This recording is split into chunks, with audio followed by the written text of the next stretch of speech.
लपवल्या तर होत्याच, पण एका मुलीचं ठरलेलं लग्न मोडलं आणि हे सगळं मला बर लग्नात कळावं शेकडो माणसांसमोर. अरे आपण कोण आहोत, आपली आई कोण आहे, आपलं स्टेटस काय आहे, या कशाचा विचार नाही केलाय मी. आई एकदा ऐकून घे ना माझं. काय ऐकून घेऊ मी? माझ्याशी कसं खोटं बोललात, मला कसं फसवलं ते ऐकून घेऊ.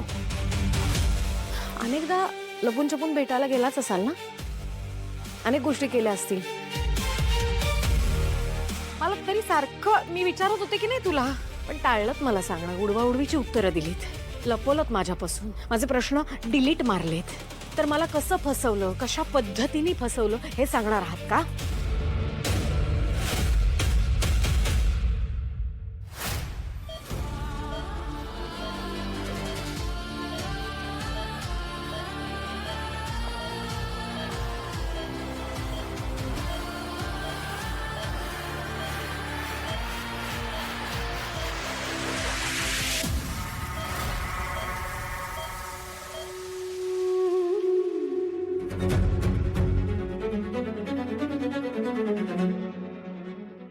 उमाताई,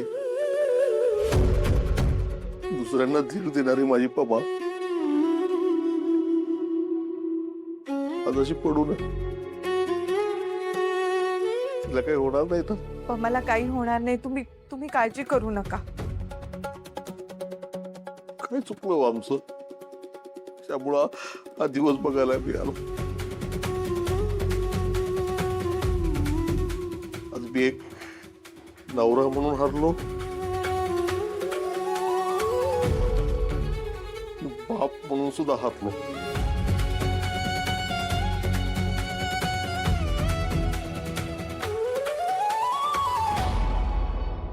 आई अगं परिस्थितीच अशी होती की मी काहीच बोलू शकलो नाही. याने त्या आसावरीसाठी सुसाईड अटेम्प्ट केला. मी सांगणार होतो तुला, पण तेव्हा याची मनस्थिती नाजूक होती. हा ऐकायला तयार नव्हता.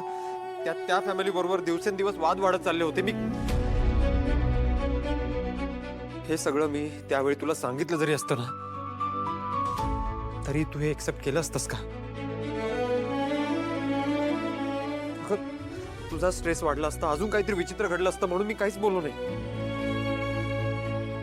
आणि आज सगळ्यात त्या आसावरीचं लग्न ठरलं. ते जरी ठरलं नसतं ना, तर निदान वेळ मिळाला असता, दोन्ही फॅमिलीशी बोलता आलं असतं. आणि मला खरं तर तेच करायचं होतं, पण यांची लग्नाची लगबग सुरू झाली आणि माझ्या हातात कुठलाच कंट्रोल राहिला नाही.